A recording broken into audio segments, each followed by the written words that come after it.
Hello and welcome. My name is Manish Katiyar, Assistant Professor, Axis Institute of Planning and Management, Kanpur. So, we were discussing about the working capital management. This is a quite new topic.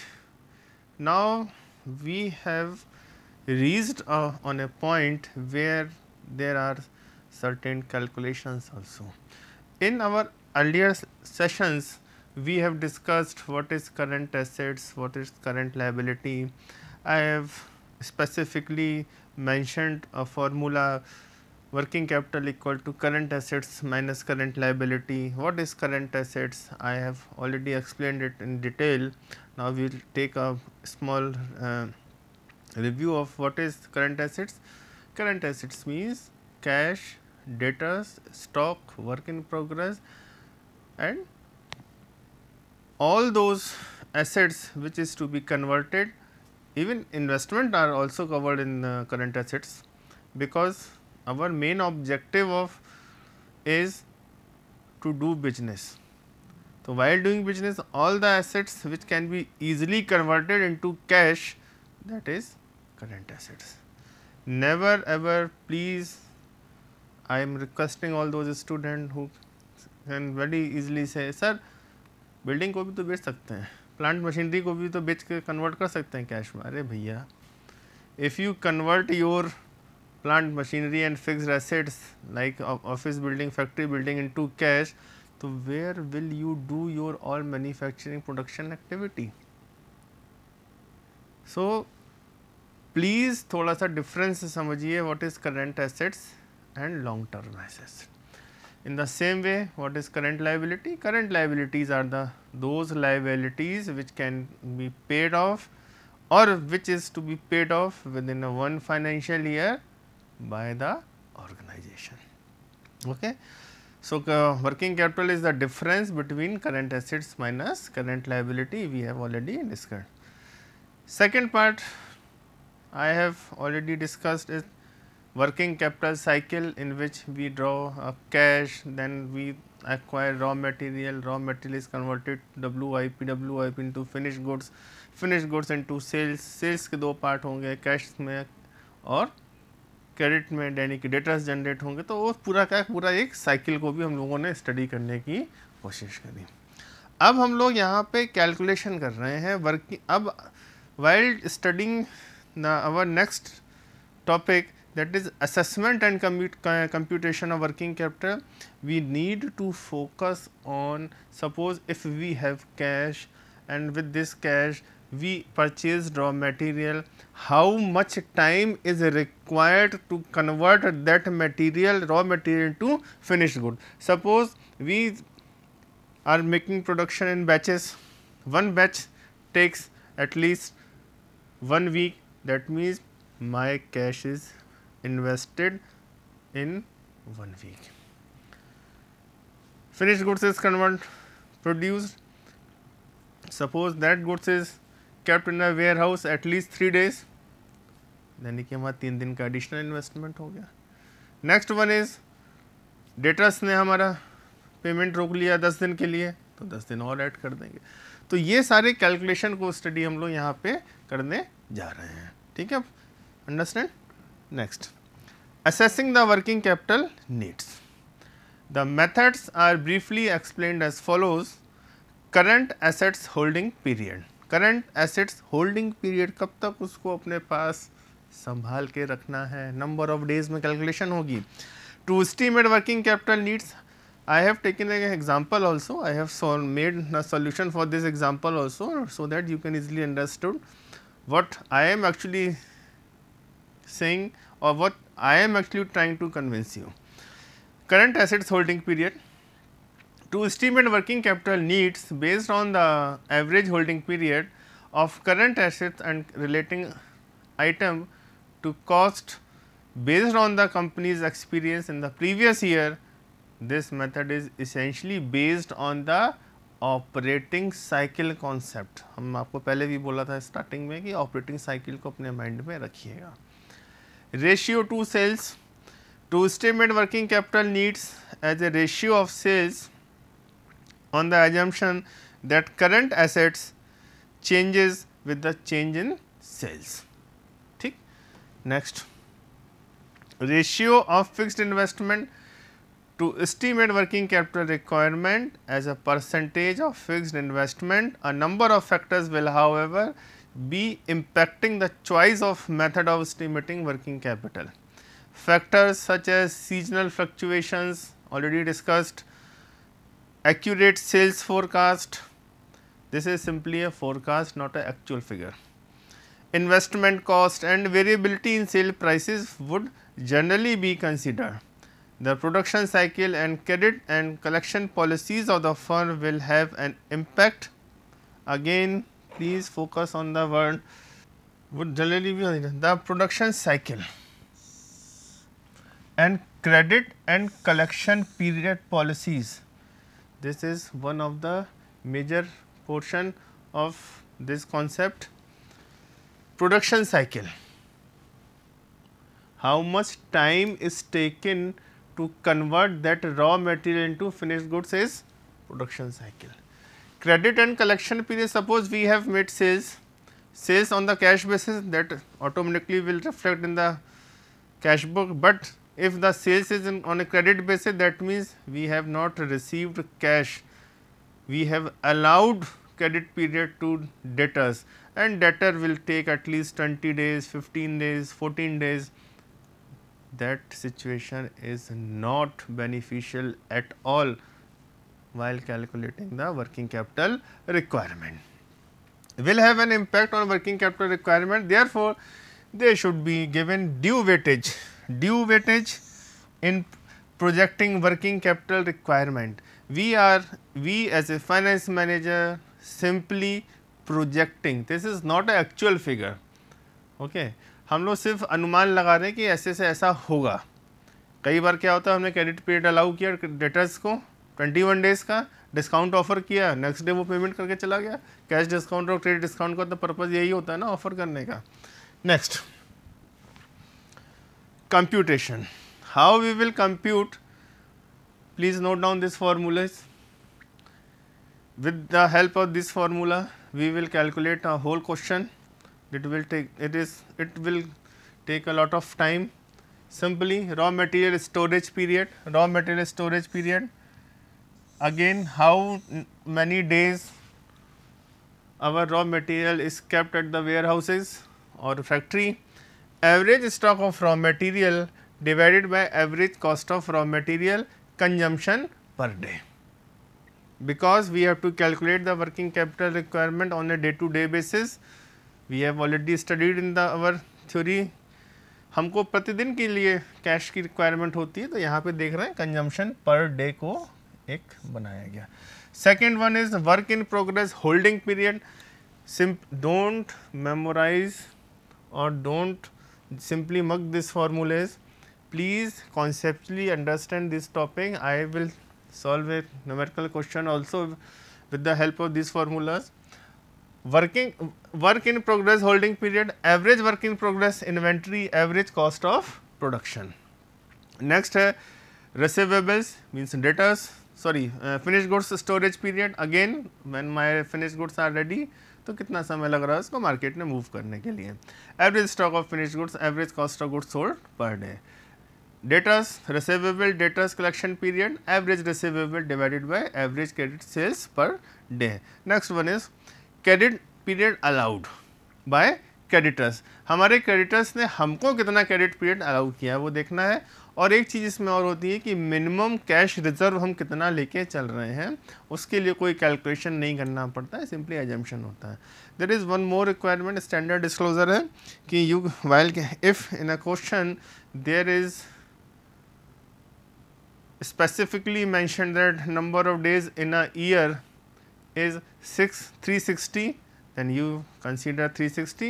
Otherwise, if you want to consider 365, you may consider 365. But if you are considering 360 days and that restriction is not mentioned in the question also, so please make a disclosure that while calculating the working capital requirement, number of days in a year is taken as a 360. That is not mentioned in the any slide, but you must clear in your mind कि साल के 365 दिन से calculation करनी है या 360 से, इसका मतलब ये है। ठीक है, आप अगर क्वेश्चन में कुछ नहीं गिवन है तो 360 से कैलकुलेशन कर रहे हैं तो एक नोट जरूर लगा दीजिएगा क्वेश्चन सॉल्व करते समय कि हमने ऐसा एजम्पशन लिया है। अगर अपने एजम्पशन का नोट नहीं लगाया तो एग्जामिनर आपके मार्क्स डिडक्ट करने के लिए फ्री है। ठीक है, next question, please read this question very carefully. From the following information of XYZ limited you are required to calculate, दो चीज़ें कैलकुलेट करनी है आपको। यहाँ पे क्या क्या कैलकुलेशन करनी है मैं आपको बताता हूँ। एक आपको ये कैलकुलेट करना है, दूसरा ये है net operating cycle period, second number of operating cycles in a year. ये दो कैलकुलेशन आपके लिए करनी है। अब क्वेश्चंस को देखिए, क्या करंट एसेट्स हैं, क्या करंट लाइबिलिटीज़ है, इनको आइडेंटिफाई करिए, फॉर्मूले में पुट करिए, नंबर ऑफ डेज में आंसर निकालेंगे और सबको ऐड कर देंगे, number of days working capital की रिक्वायरमेंट आ जाएगी। यहाँ पे हम what we are going to calculate, we are simply calculating net operating cycle period, और ये पीरियड हमारा निकल के आएगा नंबर ऑफ डेज में। ये ध्यान रखिएगा, हम लोग यहाँ पे वर्किंग कैपिटल कितनी चाहिए वो नहीं कैलकुलेट कर रहे हैं, we are simply calculating how much for how many days we need working capital, कितने दिनों के लिए वर्किंग कैपिटल चाहिए, बिकॉज हम लोग इस थ्योरी में पढ़ा है working capital is required for day to day activity. Suppose answer comes out 22 days, that means for 22 days we need working capital. एक दिन में कितनी वर्किंग कैपिटल चाहिए होती है, उसको 22 से मल्टीप्लाई कर देंगे। Second one is number of operating cycles, इसको भी थोड़ा सा सॉल्यूशन के संग में देखेंगे। एक एक चीज लेते हैं, raw material inventory consume during the year 6 lakhs, पूरे साल की फिगर दी गई है। Average stock of raw material 50,000, work in progress inventory 5 lakhs, invested रहता है, पूरे साल की फिगर है ये भी। Average work in process progress inventory 30,000, ये फिगर दी गई क्वेश्चन में। कंटिन्यूएशन में क्वेश्चन काफ़ी लेंथी था। Cost of goods sold during the year 8 lakhs, यानी कि सेल्स आपको दी गई है ये। Average finish goods stock held, यानी क्लोजिंग स्टॉक के बारे में बात कर रहे हैं, 40,000 रुपीज़। सारे की सारी फिगर्स, ये ध्यान रखिएगा, सारी की सारी फिगर्स अमाउंट इन रुपीज़ में है, ये ध्यान रखिएगा, मैंने ऑलरेडी आपको मेंशन कर दिया है।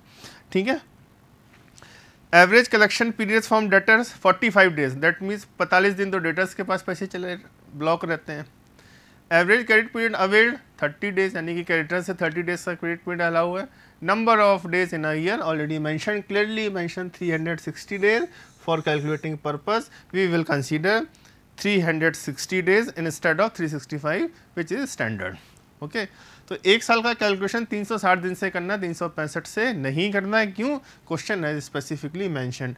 If in question there is no specifically number of days, so what will you do? We will simply put a note and say while making the solution of this question, number of days in a year is considered 360 days. This is a disclosure. Okay, let's move towards solutions. Calculation of net operating cycle period of XYZ Limited, raw material storage period, फॉर्मूले से हमने consider किया average stock of raw material divided by average cost of raw material consumption per day. 50,000 raw material question में given है, आप यहाँ पे देख सकते हैं, ये देखिए यहाँ पे गिवन है, ऑलरेडी क्वेश्चन में 50,000 गिवन है, ये यहाँ पे यहाँ से फिगर्स पुट करी गई हैं, तो इसको यहाँ पे हम लोग ले लेते हैं सॉल्यूशंस में। यहीं से मैं सारा फिगर ले रहा हूँ, आप जब सॉल्यूशन को स्टडी करिएगा तो एक साइड में स्लाइड खोल के पहले सॉल्यूशन क्वेश्चंस को रखिएगा, तब समझ में आएगा आपको।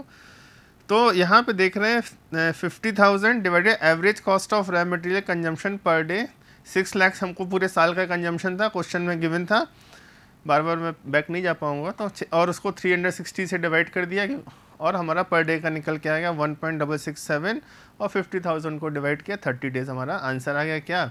Raw material storage period. That means हमारा रॉ मटेरियल जब हम परचेज कर लेते हैं तो फिनिश गुड्स में कन्वर्ट होने से पहले 30 डेज मेरे वेयर हाउस में रखा रहता है वो। ठीक है, सेकेंड है work in progress period, work in progress formula given है, average work in progress inventory divided by average cost of production per day 30,000 divided by 5 lakhs। Average cost of production ये टेबल से figure ली गई, 360 से divide किया, number of days में convert किया और आंसर आ गया 22 डेज। तो आप देख रहे होंगे कि मैं यहाँ पे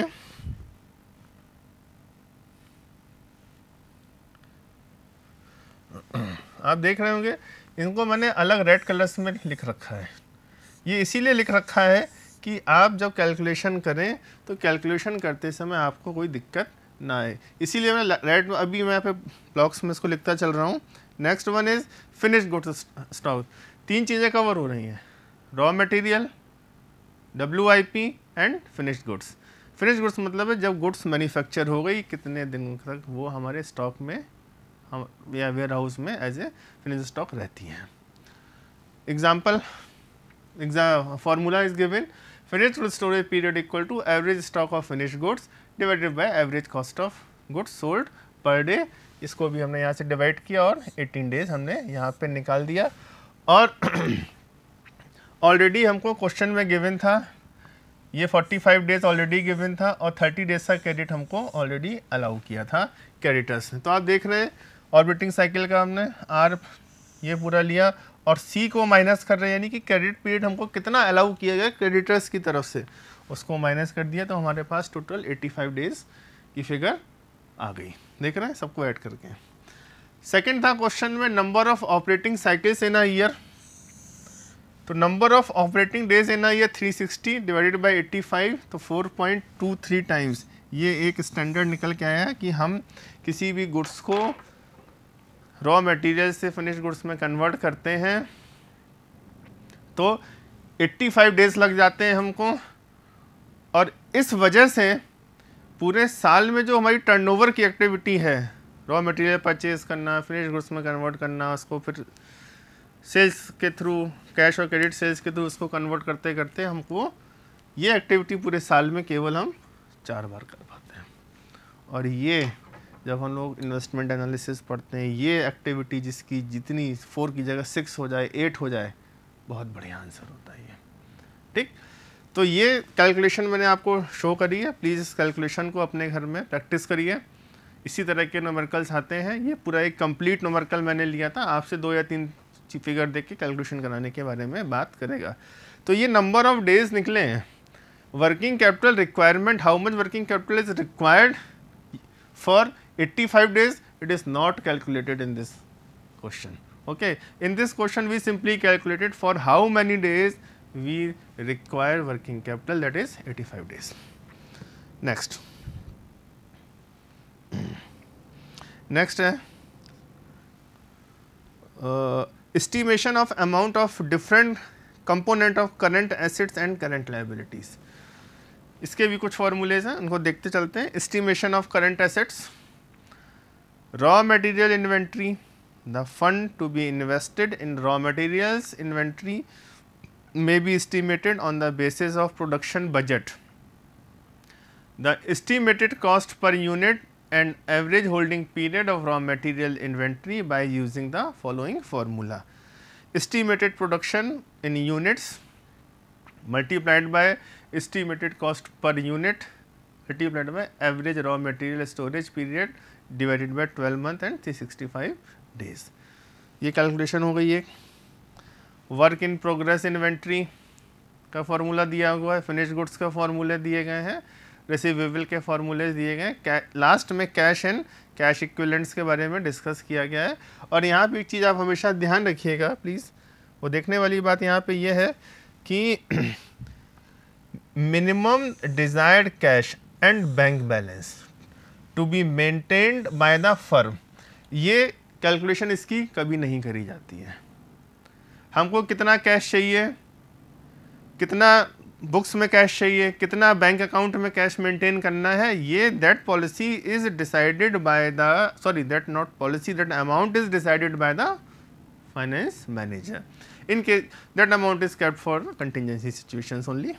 ओके, तो ये कभी भी कैलकुलेशन नहीं होती है। तो कैश एंड कैश इक्विवेलेंट का जो आपका जितना आपको चाहिए वो आप अपने हिसाब से डिसाइड करेंगे। और न्यूमेरिकल क्वेश्चन, ये तो प्रैक्टिकल बात होगी, but in numerical question they will simply give you the figure for desired bank balance and cash balance. Okay, next estimation of current liabilities, same way में करंट लाइबिलिटीज़ को calculation के बारे में दिया गया है। इसके बाद एक ये है estimation of working capital requirement. ये टेबल है, 10 फिगर उसमें लिखी हुई है, बाकी की 6 फिगर दूसरे टेबल पे आपको देखने को मिलेंगी। देख रहे हैं, करंट एसेट्स को ले लिया। करंट एसेट्स में रॉ मटेरियल कितना चाहिए, वर्क इन प्रोग्रेस कितना चाहिए, फिनिश्ड गुड्स कितना चाहिए, रिसीवेबल में ट्रेड डेटर्स, बिल्स वगैरह सबको लिए ग्रॉस वर्किंग कैपिटल हम लोग कैलकुलेट कर लिए। टाइप ऑफ वर्किंग कैपिटल हम लोग पढ़ के आ रहे हैं, what is gross working capital and net working capital. तो ये ग्रॉस वर्किंग कैपिटल है, again you can verify it. Gross working capital means all the current assets including minimum cash balance.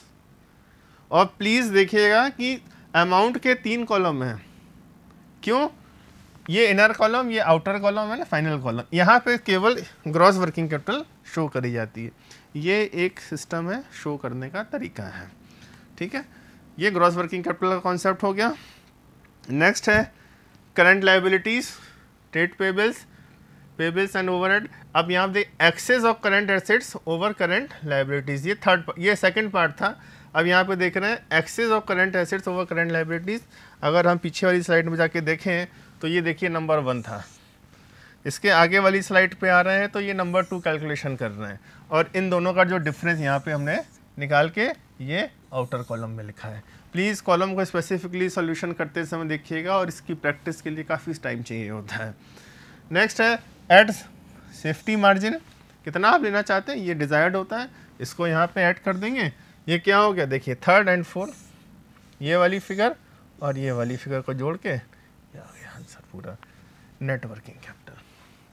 तो ये फॉर्मेट है, इस फॉर्मेट को memorise कर लें, अच्छी बात है। 1-2 न्यूमेरिकल क्वेश्चन प्रैक्टिस करेंगे, आ जाएगा। और उसके पहले हमने नंबर ऑफ डेज में आपको दिखाया था, ठीक है। तो ये था वर्किंग कैपिटल का कैलकुलेशन का कॉन्सेप्ट। अब हम लोग नेक्स्ट में मूव करेंगे, नेक्स्ट लेक्चर में मिलेंगे। So thank you very much for being with me, thank you.